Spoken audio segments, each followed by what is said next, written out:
Bom, irmãos, tem bastante coisa para falar aqui hoje, encerrando esse momento, né? O tema está ali, lidando com o sentimento de morte, mas o nosso tempo é pouco. Mas eu tentarei resumir aqui diante de tudo que nós temos aqui, né? Para que você possa ser alcançado em nome do Senhor Jesus. Como das outras vezes, eu tinha trazido algumas curiosidades, né? E vai ser projetado na medida que eu for falando ali, irmãos. Algo interessante sobre esse sentimento de morte, né? Eu trouxe aqui uma informação para os irmãos. Tem uma imagem aí divulgada. Olha que interessante, tem ali que o Brasil é o 8º, né, país em número de suicídio no mundo, conforme a OMS. É uma declaração um pouco antiga, está de 2014. Eu não vi dados muito recentes. Se a gente for pensar, é muito importante a gente saber desses dados, irmãos, para os irmãos entenderem que é um baita de um problema e às vezes a gente está ignorando, né, abaixo do nosso nariz, né? 2014, irmãos, eu não encontrei porque tiveram alguns dados depois da pandemia que estão estudando, né? Que foi um caso que rompeu a linha do tempo ali, né? Como se parou o mundo. Meio que na pandemia não é algo normal, né? Então, alguns dados não tem muito recente, né? Depois da pandemia. Mas um fato interessante que no Brasil, em 2012, irmãos, cerca aí de pouco mais de quase 14 mil pessoas, né? Em 2012, para cada 100 mil habitantes, aí, 6% das pessoas no Brasil morreram. Entre elas, mais homens, né, do que mulheres. Isso aí é um dado um pouco mais antigo, 2012. Um outro detalhe, irmãos, eu trouxe aqui uma outra informação, isso no Brasil, tá? O 8º país aí que tem mais índice de pensamento suicida, de autoextermínio, né? E de concretização de fato, tá? Um outro dado aqui, segundo o Gov, né, o portal Gov, em setembro de 2022, uma notícia um pouco mais atual, diz que anualmente mais de 700 mil pessoas cometem suicídio, segundo a OMS. Um dado muito preocupante, irmãos, que tem a ver com os transtornos, problemas causados ali. Irmãos, é muita gente no mundo morrendo toda hora. Tem um dado que eu estava pesquisando que eu não trouxe aí, mas já passou de 800 mil pessoas, irmãos, no ano, todo lugar do mundo aí, pessoas morrendo, né? Tem um detalhe importante sobre, ainda nesse portal do Gov, né, sobre essa questão desses pensamentos, os atos suicídios em si. Diz que as taxas, né, mundiais de suicídio estão diminuindo em alguns lugares, mas entre 2000 e 2019, sendo que na região das Américas, irmãos, esse dado é preocupante, porque os jovens e adolescentes ali entre 15 a 29 anos só aumentaram. E isso os irmãos sabem aí, que a gente vê o resultado disso na escola e um monte de lugar aí está acontecendo em casas e por aí vai, né, alcançando igrejas e por aí vai. Então aumentou em alguns lugares e outros lugares diminuíram. E um fato interessante que marca aí os jovens e adolescentes, eu queria só trazer umas características aqui, que também está aí nessa matéria aí, né, do portal do Gov, né? Entre as crianças e adolescentes, os pais, né, precisam ficar atentos a alguns sinais, e eu trouxe aqui para você perceber. Mudança na rotina do sono, né, alterações ali, horários, dormir e acordar, alguns sinais são evidentes. Isolamento da família, contato social, de forma repentina, né, mudou do nada. Comentários como: eu prefiro morrer do que passar por isso.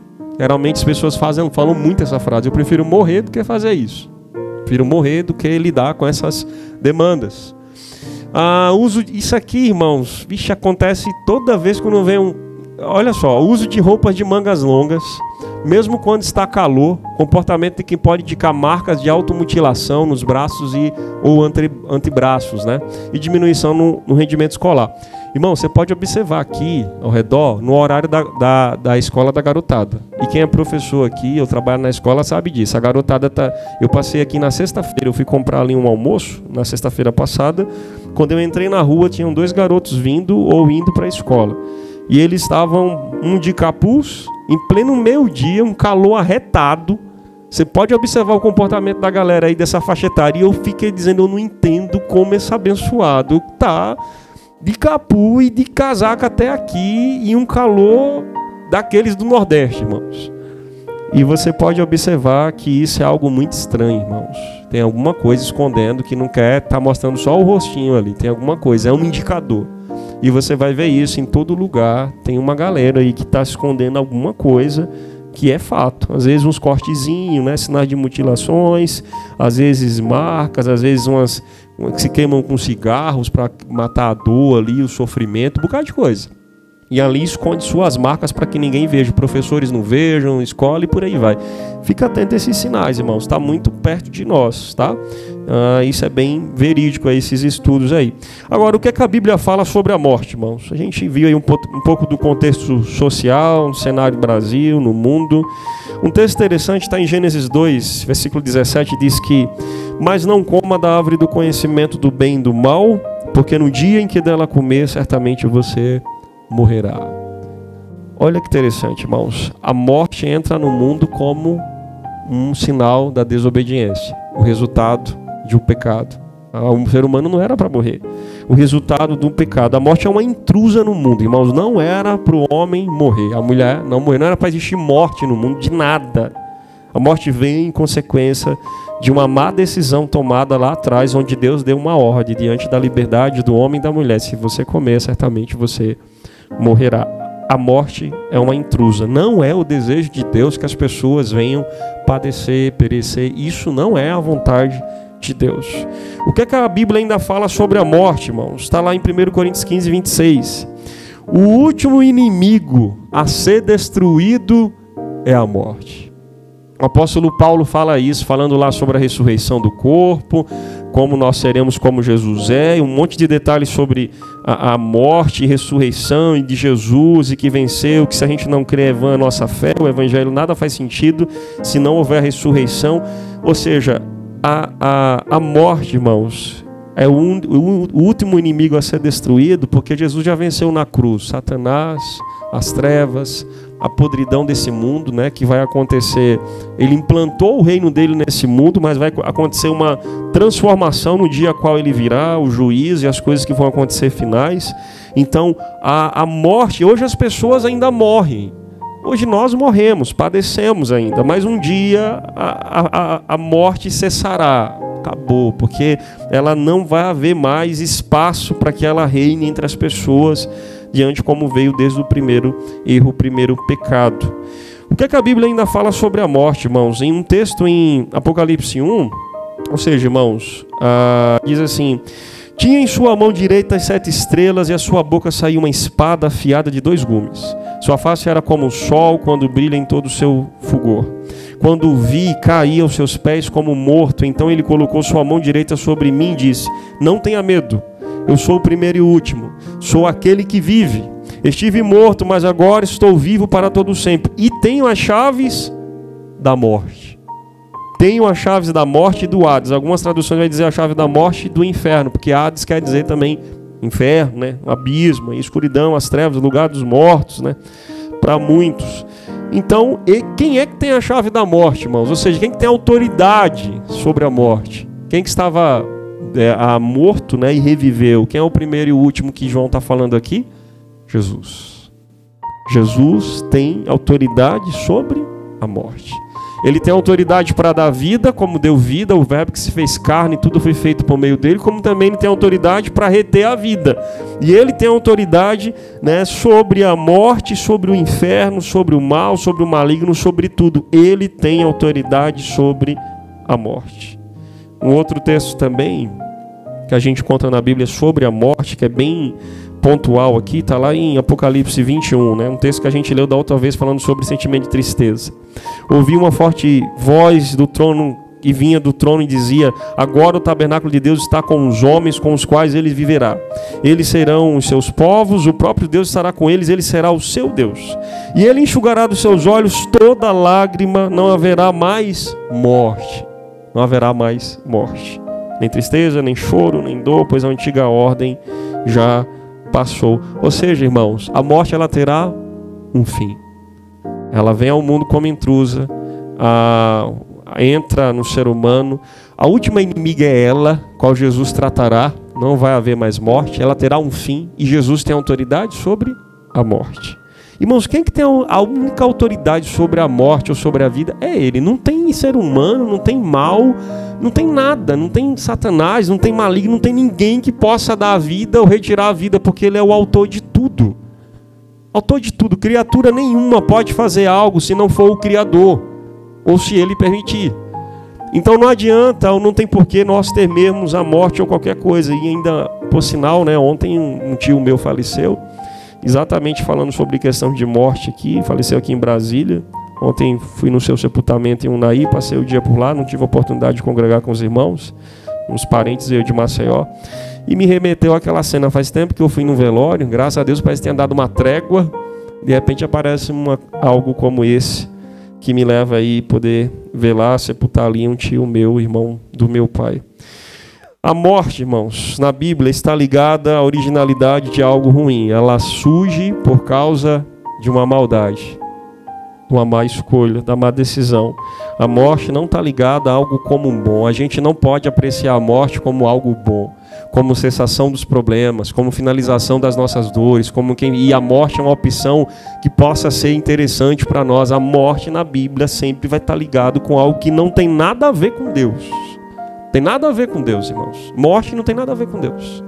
A morte foi uma decisão do ser humano, escolher da desobediência e viver sobre o império, dar lugar à morte. Então a morte está ligada à originalidade de algo ruim. Sendo que eu tenho aqui para compartilhar com os irmãos algumas lições de pessoas que desejaram a morte na Bíblia. E aí a gente vai estender aqui ao longo até o término da pregação aqui para os irmãos.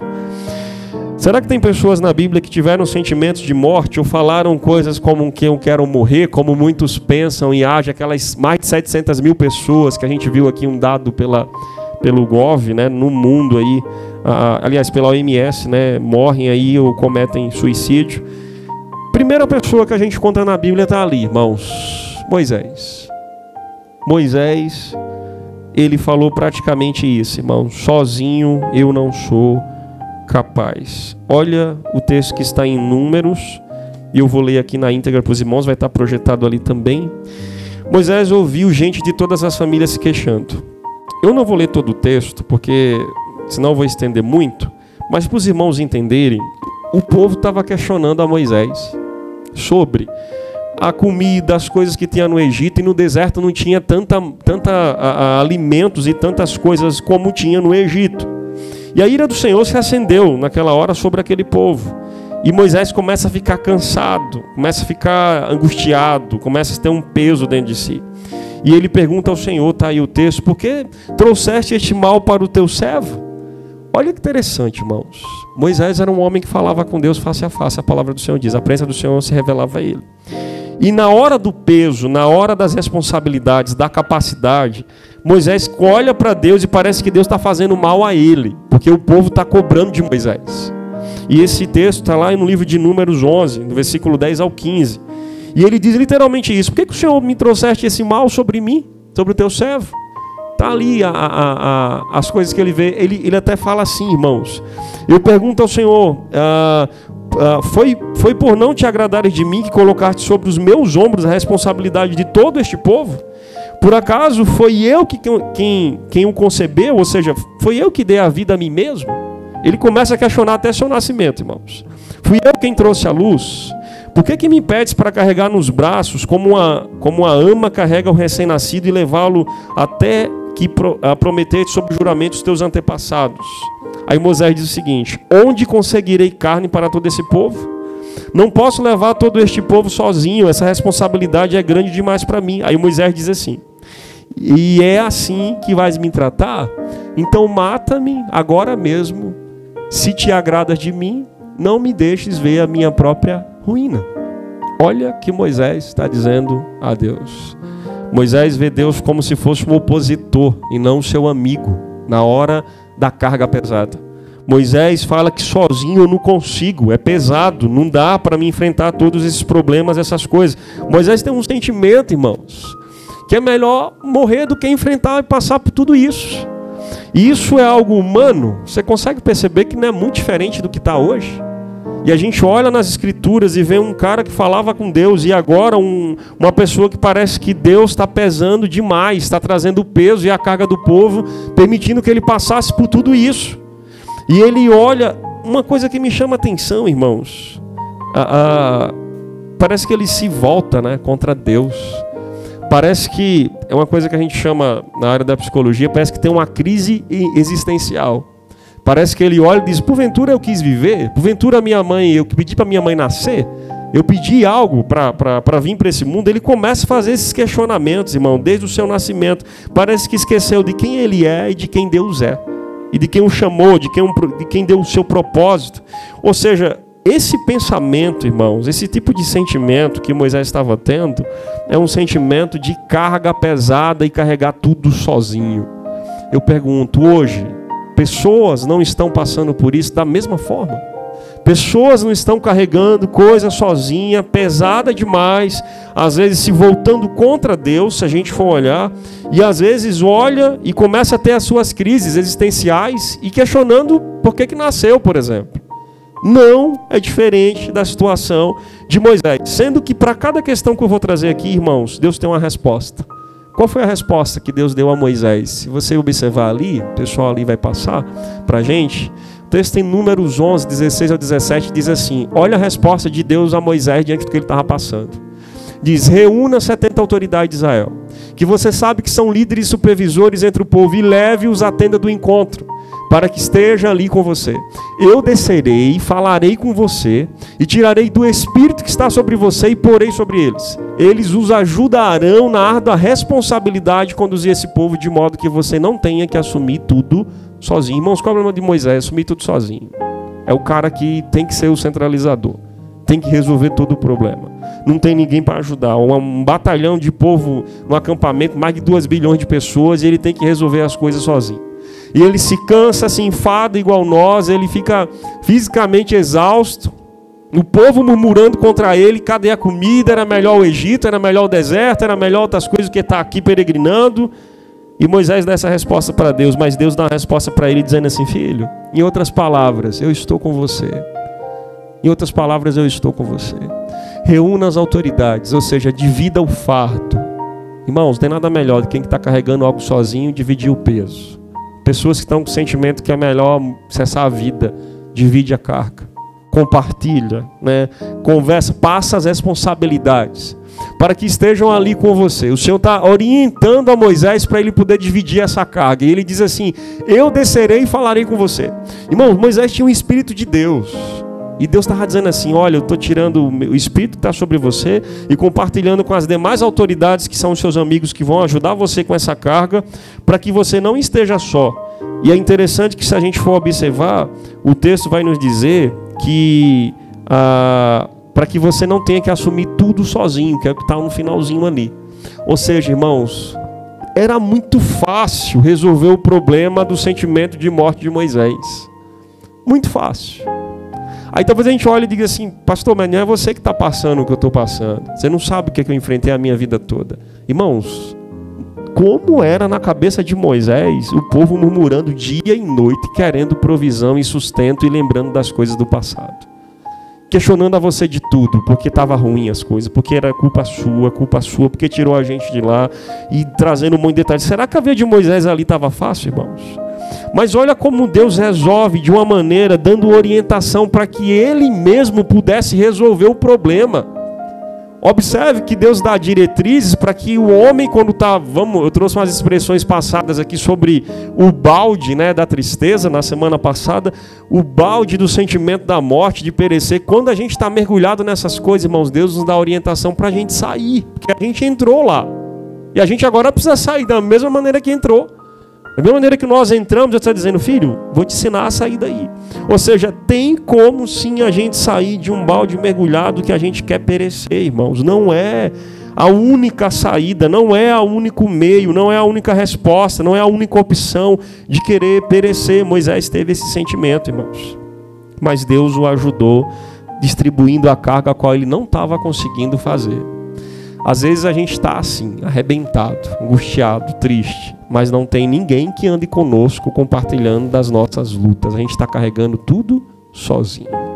Pessoas que carregam tudo sozinho. Pessoas que carregam seus pesares, suas angústias, suas dores. Pessoas que não têm ninguém para ouvir o dilema e as lutas que essas pessoas estão passando. Irmãos, Deus tinha Moisés. E Deus sabia que estava com ele e queria dizer: Moisés, eu estou com você. O texto vai dizer, irmãos, e quando essa última parte, eu descerei e falarei com você. Deus está dizendo assim: eu estou com você. Moisés, eu estou daqui com você. Não temas, meu filho. Vou te ajudar a sair dessa, a você se livrar dessas coisas. Irmãos, o fato é que Moisés fez o que conforme Deus tinha orientado. E naquele momento Moisés tinha saído dessa luta.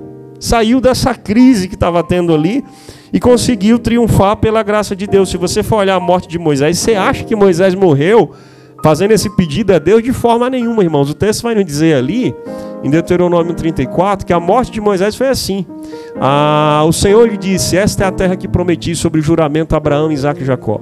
Quando lhe disse: eu darei aos seus antecedentes, permiti que você visse com seus próprios olhos, mas você não atravessará o rio, não entrará naquela terra. Moisés, o servo do Senhor, morreu ali em Moabe, como o Senhor dissera. Irmãos, Moisés não morreu, irmãos, como ele queria ter cessado a vida naquele momento, quando ele fala com Deus. A outra parte do texto vai dizer que o próprio Deus, irmãos, ele o sepultou em Moabe, no vale que fica diante de Bet-peor.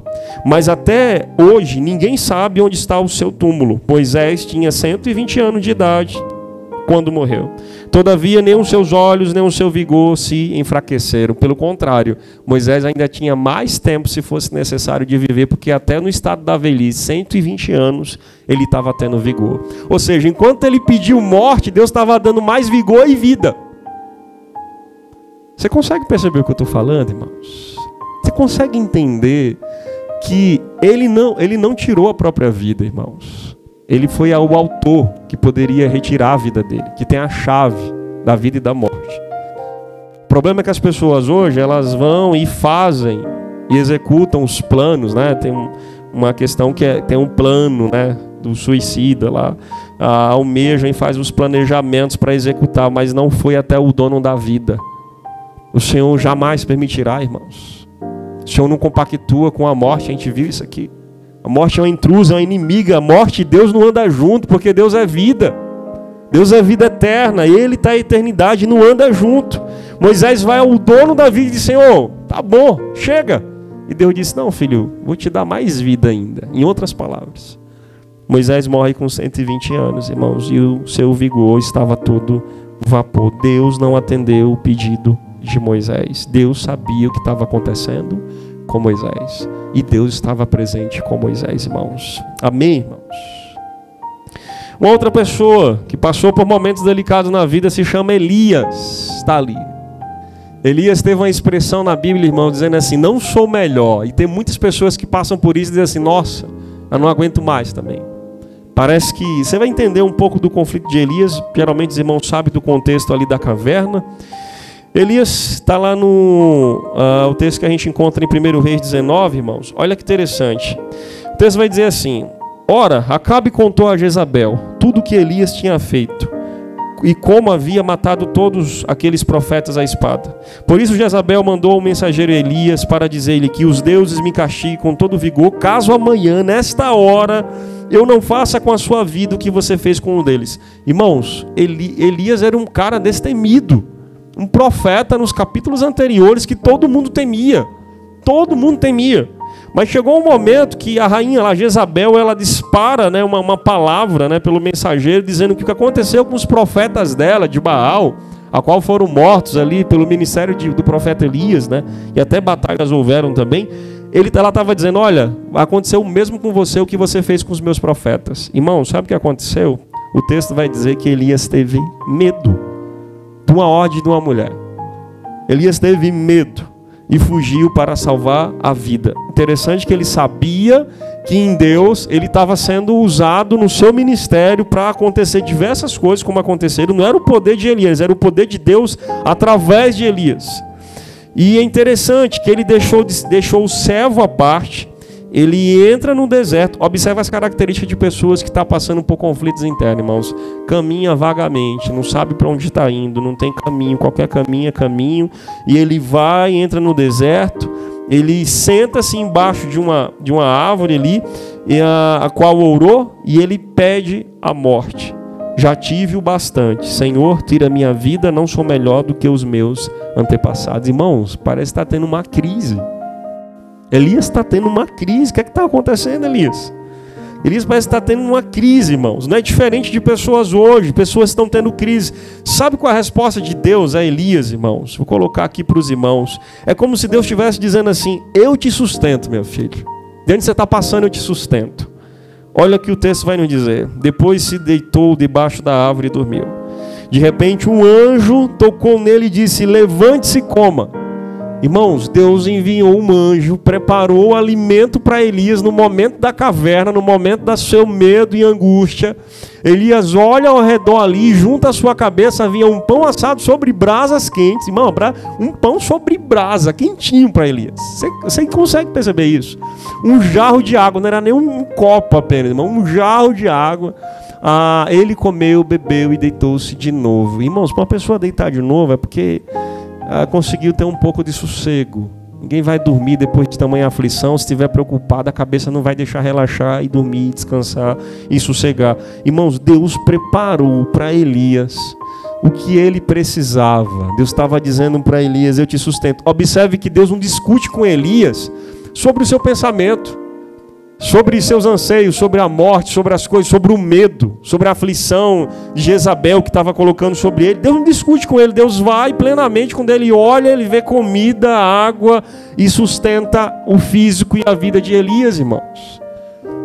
Deus, ele trata a gente de uma forma totalmente diferente, irmãos.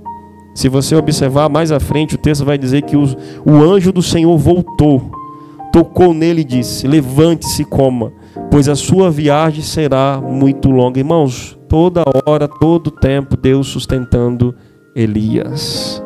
E o texto vai dizer que ele saiu dali fortalecido. Ele viaja durante 40 dias e entrou numa caverna, passa a noite. A palavra do Senhor veio a ele dizendo: o que você está fazendo aqui, Elias? Aí Deus começa a tratar Elias de uma maneira igual um pai trata um filho, sobre as coisas que ele está fazendo. Eu queria que você entendesse, irmãos, que na maioria das vezes os nossos pensamentos, aquilo que nós sentimos, irmãos, você tem que parar e prestar atenção, que vale a pena você refletir sobre isso, que às vezes eles não são reais, que às vezes nós devemos ignorar coisas que nós passamos e sentimos e talvez olhar por uma outra ótica. Ou como, por exemplo, Elias aqui entra num estado diante dos seus pensamentos e ele tinha tudo para afundar aqui. Talvez fosse uma pessoa que não houvesse fé, que não houvesse Deus ali cuidando e tratando das coisas que ele estava passando. Mas, irmãos, ele olha para um lado do que foi dito a ele, mas do outro lado Deus estava dizendo: você não está só, meu filho. Eu estou sustentando você. E Deus preparou as necessidades dele. Irmãos, Elias não sabia qual era a sua necessidade. Observe que pessoas que estão sofrendo, elas não sabem o que elas querem. Elas não sabem o que realmente elas estão sentindo. Elas não sabem o que realmente ela precisa. O que Elias precisava era descanso. Elias precisava de um alimento para tratar seu estado físico. Elias precisava da sua fé, do estado espiritual, para mostrar. Porque pensa um anjo aparecer e dizer: come aqui, Elias. É como se estivesse assim dizendo: filho, você esqueceu de quem eu sou com você? Você esqueceu do que eu estou andando junto com você? Eu estou te sustentando, está aqui a comida. Irmão, de onde surgiu? Milagre. Milagre do Senhor. Milagre, puro milagre do Senhor sobre a necessidade de Elias. Irmãos, as pessoas que estão passando por isso, elas não sabem o que elas realmente querem. Elas não sabem o que realmente elas querem.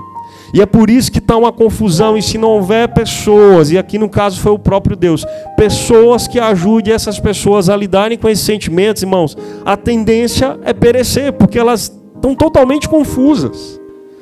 Não sabe, irmãos, Elias estava, é o que eu falei anteriormente, parece que tinha uma crise, né? Uma crise diante do que estava vivenciando. Você acha que Deus permitiu Elias morrer ali, diante do que ele pediu? Não, irmãos. Deus não permitiu, porque Deus é vida. O texto vai nos dizer, a resposta de Deus, aliás, a morte de Elias Passa para mim aí, por gentileza. O texto vai nos dizer, irmãos, mais na frente um pouquinho, a outra parte, isso. O texto vai nos dizer aí que, de repente, enquanto caminhavam e conversavam, apareceu o carro de fogo, puxando por cavalo de fogo, que os separou. E Elias foi levado aos céus num redemoinho. Irmãos, Elias não viu a morte. O cara que pediu para morrer não viu a morte. O cara subiu aos céus, irmãos, ali, como uma carruagem de fogo. Carruagem de fogo. Eliseu, seu discípulo ali, né, o sucessor, ele fica abismado e diz: meu pai, tu eras como um carro de guerra e cavaleiro. Tipo assim, ele fica, e depois rasga suas vestes. Irmãos, Elias foi transladado. Elias foi transladado, ele não ouviu a morte, irmãos. A matéria física de Elias não passou por um sepulcro, por um enterro, por um túmulo, por choro, por lágrima. Um cara que pediu a morte teve mais vida ainda junto com Deus do que a gente possa imaginar, irmãos. Um Deus que sustentou Elias. Você consegue perceber que Deus não atende esse tipo de pedido? Você consegue perceber que Deus não atende esse tipo de pedido, irmãos?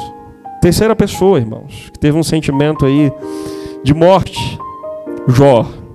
Em outras palavras, Jó disse assim, falou assim: melhor morrer do que sofrer assim. O texto vai nos dizer, irmãos, no livro de Jó, capítulo 7, versículo 15 ao 16, ele diz assim, a gente for observar: prefiro ser estrangulado e morrer do que sofrer assim. Sinto desprezo pela minha vida. Não vou viver para sempre. Deixe-me, pois os meus dias não têm sentido. Pessoas que têm os sentimentos de querer perecer, querer cessar a vida, elas agem muito como o pensamento de Jó. Qual era o contexto de Jó, irmão? Jó sofria bastante.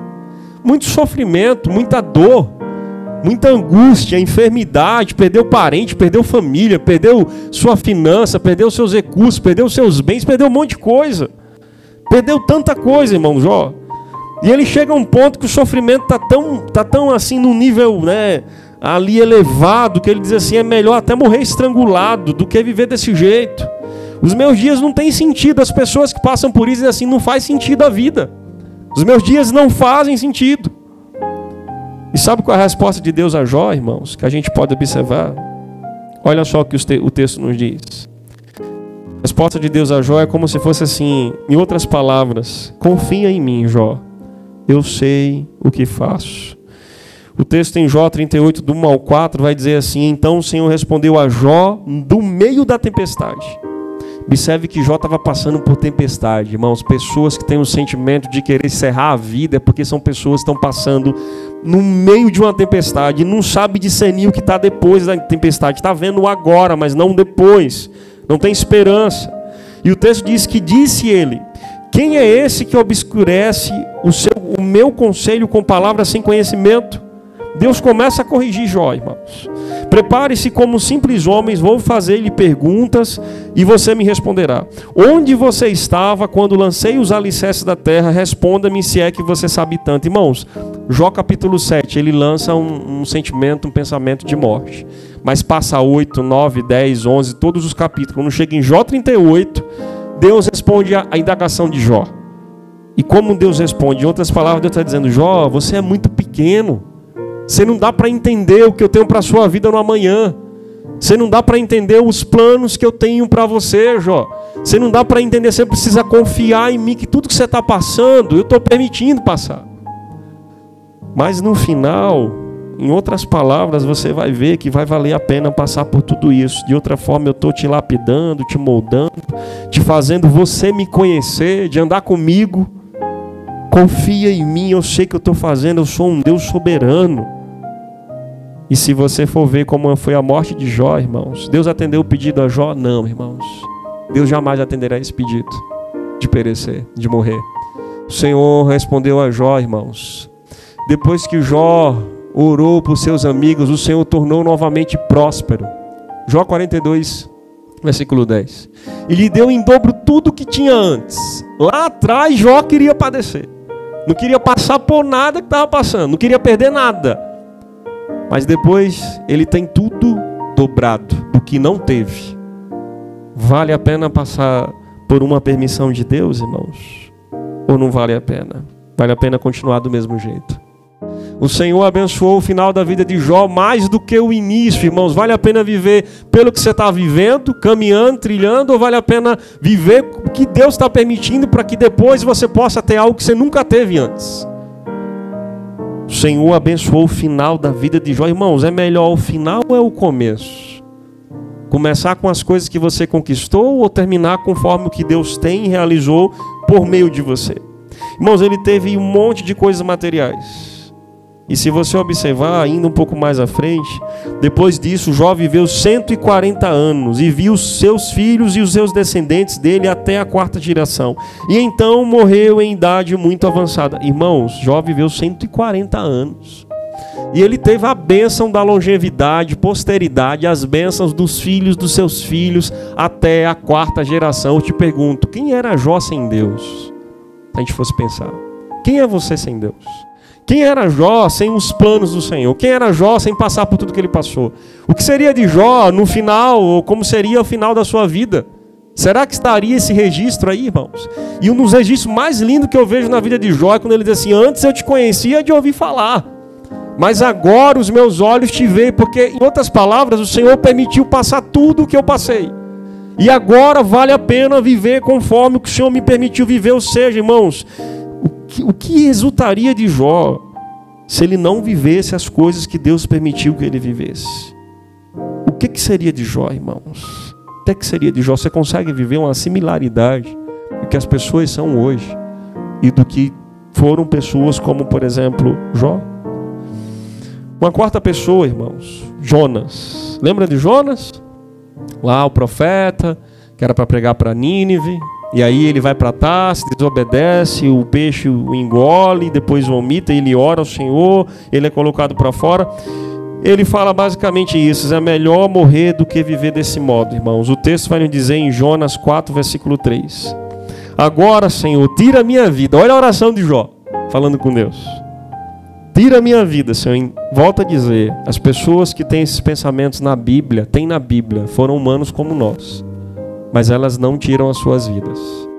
Ela vai ao autor da vida e diz: Senhor, se o Senhor quiser, o que eu estou sentindo é isso, angústia, tristeza, mas eu não tiro a minha vida. Se o Senhor quiser, tira a minha vida. Agora, Senhor, tira a minha vida. Eu imploro, porque para mim é melhor morrer do que viver. Se a gente for olhar, irmãos, a resposta de Deus a Jonas é como se ele estivesse dizendo assim: eu conheço, Jonas, o que você está sentindo, eu conheço a sua dor. O texto vai nos dizer em Jonas 4,4 que o Senhor lhe respondeu, e o Senhor disse assim: você tem alguma razão para essa fúria? Irmão, Jonas estava atribulado, porque Deus queria salvar quem? Nínive. Olha o pensamento que gerou o pensamento de morte de Jó, porque ele não estava aceitando o que Deus queria para aquele povo.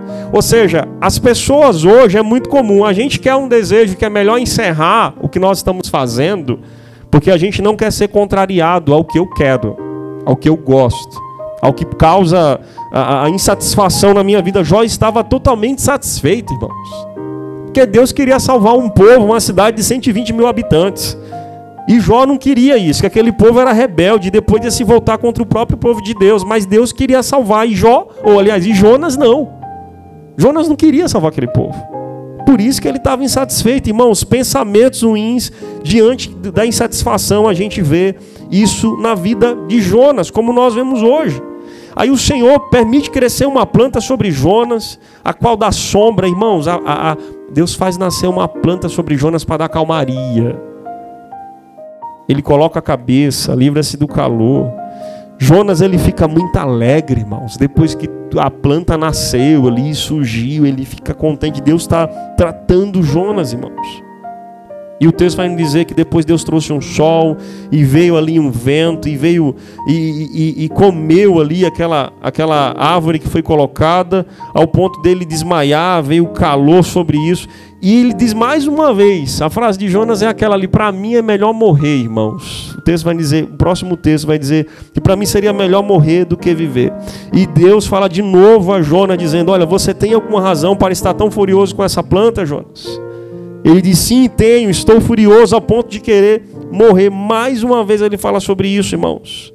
E o Senhor trata Jonas dizendo: você tem pena dessa planta, que não foi podada, nem você não fez a crescer, e nela você não fez nada por ela, em outras palavras, mas você não tem pena, misericórdia de Nínive.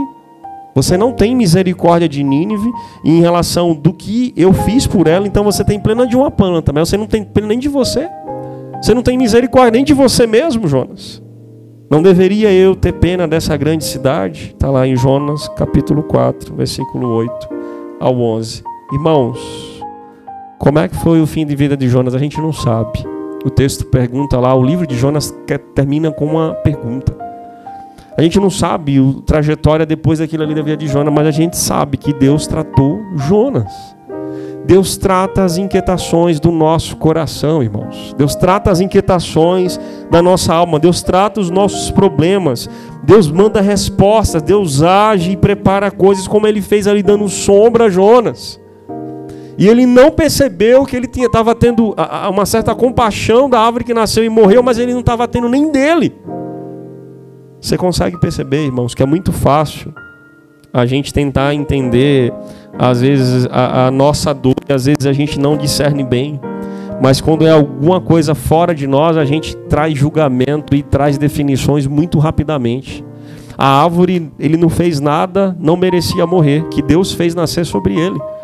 Mas o povo, para ele, deveria morrer por causa das situações aí que ele não concordaria. E isso foi motivo suficiente para ele tentar acabar e pedir ao Senhor: retira a minha vida, não vale a pena.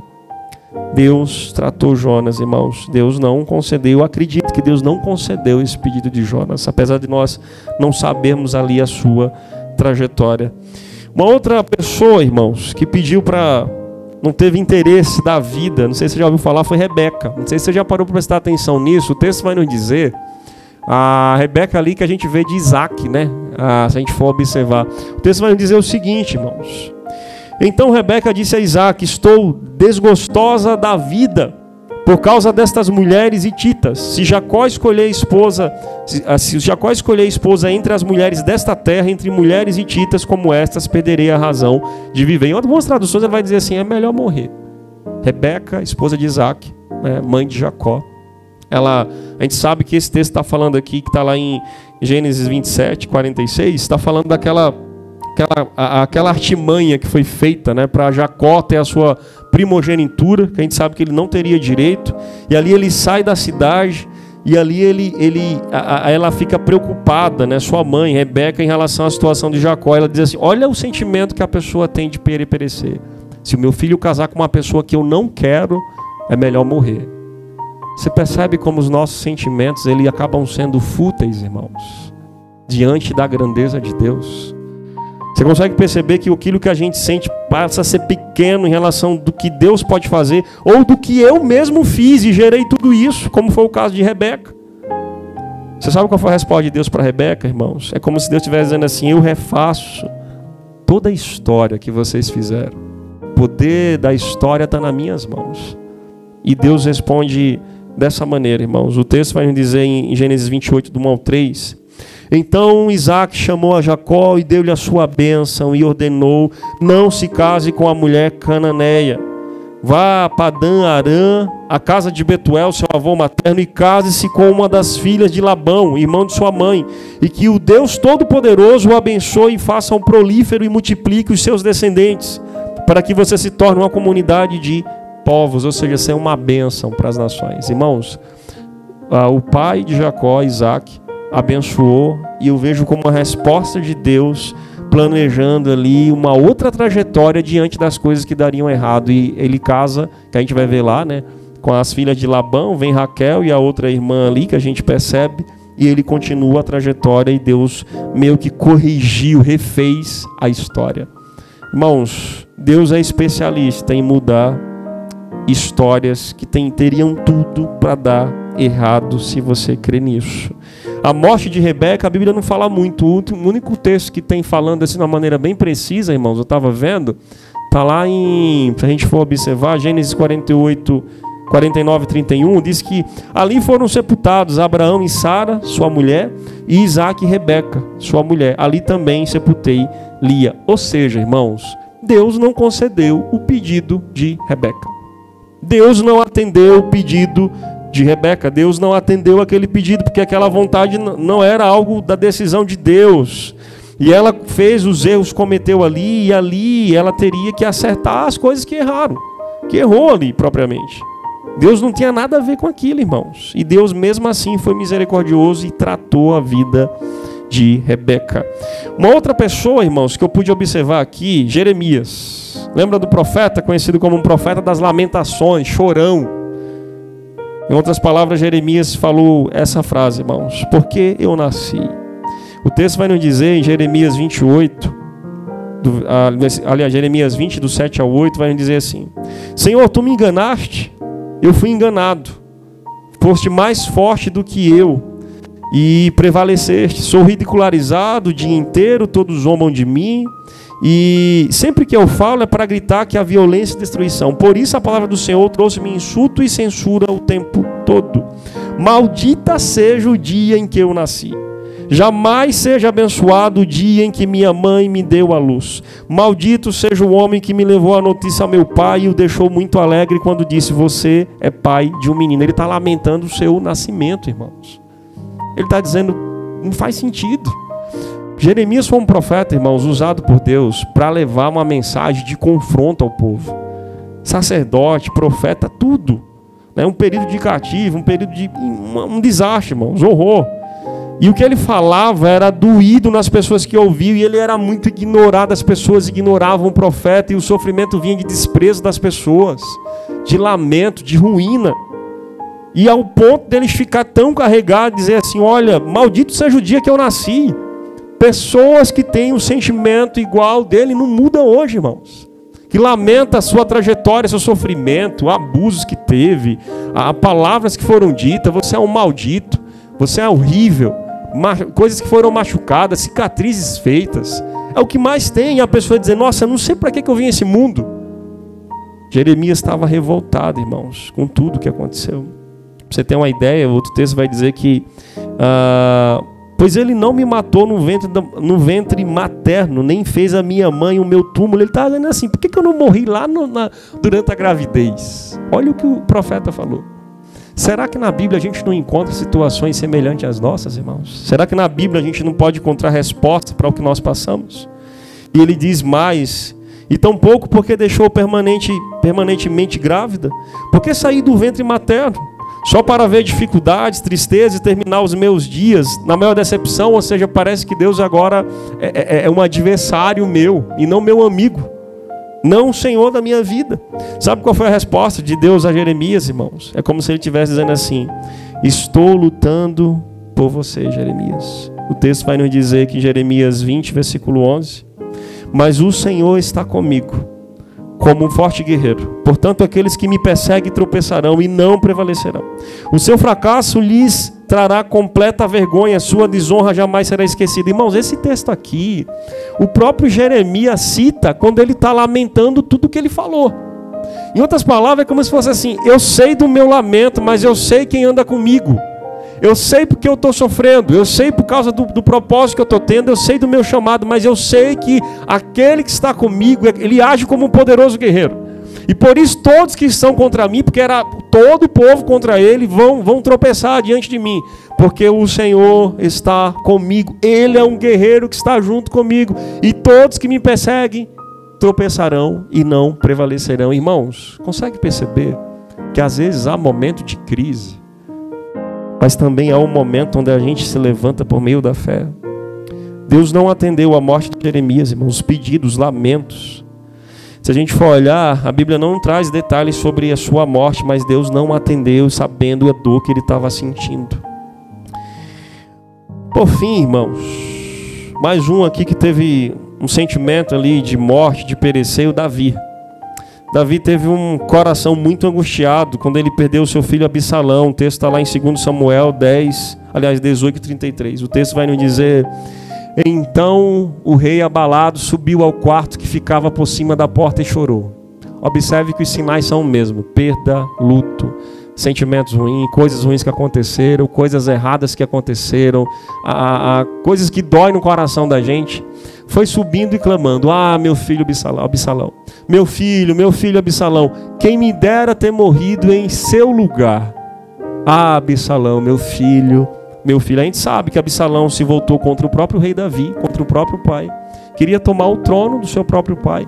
Queria matar, se fosse preciso, o seu próprio pai. Mas o rei e o próprio pai, sendo Davi, ele lamenta quando o seu filho Absalão morreu em um confronto, em uma batalha. Ou seja, teve um sentimento de perecer diante da angústia do seu coração. Sabe qual foi a resposta de Deus a Davi, irmãos? Em outras palavras, ele está dizendo assim: meu filho, eu sou justo. E tem coisas que vão ter que acontecer mesmo. Deus vai dizer que Joabe, ali, o que estava à frente do seu batalhão, né, foi falar com o rei e disse assim: olha, humilhaste todos os teus soldados, ou seja, com seu choro, seu lamento sobre o teu filho, as quais salvaram a tua vida, né? Porque Absalão queria matar o próprio pai Davi, bem como a de Deus, como a teus filhos e filhas e as tuas mulheres e concubinas.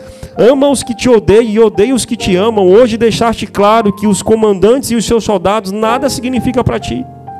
Vejo que ficaria satisfeito se hoje Absalão estivesse vivo e todos nós estivéssemos mortos. Ou seja, Davi estava preocupado mais com a dor da perda do filho do que a perda do seu reino, da vontade de Deus, os guerreiros, os soldados, as mulheres, as esposas, os outros filhos, porque pelo próprio filho todos morreriam e ele ficaria no lugar do seu pai. E ele estava mais focado com uma única dor do que uma dor inteira de todo o povo, todo que estava sobre ali a sua autoridade, o seu reinado, sua família, irmãos. Um único pesar foi suficiente para querer arrebentar a vida dele. A morte de Davi, irmãos, está lá em 1 Crônica 29, diz que Davi, filho de Jessé, reinou sobre todo Israel. Ele reinou 40 anos em Israel, 7 anos em Hebrom e 33 em Jerusalém. Morreu em boa velhice, tendo desfrutado vida longa, riqueza e honra. Seu filho Salomão foi o seu sucessor. Irmãos, Deus não atendeu o pedido de Davi. Era melhor morrer no lugar do seu filho, mas Deus não atendeu o pedido de Davi. Foi até a velhice, irmãos, desfrutando e tendo uma vida abençoada, conforme Deus tinha lhe dito. Eu coloquei aqui como uma curiosidade, irmãos, não é uma pessoa específica, mas o povo. O povo no deserto também teve um sentimento muito desnecessário. Quando aconteceu isso, irmãos? Quando o povo quis voltar ao Egito. Todo o povo quis voltar ao Egito, era melhor morrer. O texto vai dizer que todos os israelitas disseram: quem dera que a mão do Senhor nos tivesse matado no Egito. Sentimento de morte, irmãos. Lá a gente se sentava ao redor das panelas, carne, comíamos pão à vontade, mas vocês nos trouxeram a este deserto para fazer morrer de fome toda esta multidão. Sabe qual foi a resposta de Deus, irmãos, para o povo? É como se Deus estivesse dizendo assim: olha, eu que provo vocês não sabem de nada. Deus disse, então falou o Senhor a Moisés: eu lhes farei chover pão do céu. O povo sairá e recolherá diariamente a porção necessária para aquele dia. Com isso os porei à prova para ver se seguem ou não seguem as minhas instruções. Sabe o que aconteceu com o povo, irmãos? A gente sabe que todos eles pereceram no deserto e só entrou a família de Caleb, Jefoné, filho de Jefoné, né, e Josué. Os demais, todos eles pereceram no deserto por causa da sua desobediência. Se a gente for olhar e fazer aqui uma boa reflexão, irmãos, isso não foi um pedido atendido por Deus. Isso foi um desejo e as más decisões que o povo tiveram em relação à caminhada, à peregrinação no deserto. E se a gente for observar, irmãos, e parar e pensar, todas essas histórias dos 7 pessoas, 6 homens e uma mulher que contei aqui, todo o povo, irmãos, como é comum nós pensarmos em desistir das coisas que estão adiante de nós. Como é comum a gente focar em um único problema e esse problema ser suficiente para arrebentar tudo que é bom em nós. Como é comum pessoas que estragaram nossa vida, arrebentaram tudo que estava em nós e a gente ter um sentimento de morte, porque não vale a pena, porque às vezes uma única pessoa destruiu de repente algumas coisas na minha vida, mas eu não posso olhar e ver por um outro lado que de repente eu posso refazer coisas que as pessoas não fizeram em mim. Eu posso correr e lutar atrás e ser perseverante por aquilo que eu ainda não alcancei, que eu ainda não sou. Eu deixo esse texto, irmãos, para que vocês possam pensar. o texto que está lá em Apocalipse 21, do 4 ao 7, que diz: Ele enxugará dos seus olhos toda lágrima. Não haverá mais morte, nem tristeza, nem choro, nem dor, pois a antiga ordem se passou. Aquele que estava sentado no trono disse: Estou fazendo nova todas as coisas. E acrescentou: Escreva isto, pois essas palavras são verdadeiras e dignas de confiança. E disse-me ainda: Está feito, eu sou o Alfa e o Ômega, o princípio e o fim. E a quem tiver sede darei de beber gratuitamente da fonte da água da vida. Ei, meu irmão, você parou para pensar nisso? Pode ter um sentimento de seca, de vontade, de querer cessar a vida, mas se a gente vai a Jesus, Ele que é o primeiro e o último, quem tiver sede darei de beber gratuitamente da fonte da água da vida. Ele tem vida para nós. E por fim ele diz: o vencedor herdará tudo isto. Eu serei o seu Deus e ele será meu filho. Consegue perceber que nós vencemos nessa vida, irmãos? Tem uma parte que envolve o que Jesus fez. Mas também o texto finaliza lá dizendo que nós somos vencedores. Nós iremos herdar, porque nós seremos um vencedor, porque aqui é uma luta, uma batalha de sofrimento, irmãos. E se a gente for um covarde, e se a gente não tiver pessoas, entre todos os casos que eu citei aqui, como Deus ajudou essas pessoas e não ouviu o desejo da morte que elas tinham, a gente não vai ser um vencedor, irmãos. A gente vai querer fugir da batalha. A gente vai querer fugir da luta. Nós somos vencedores em Cristo Jesus. A palavra de Deus diz que nós somos mais que vencedores. Sendo que tem um detalhe, está lá em Mateus 24, quando diz assim: aquele que perseverar até o fim, esse será salvo.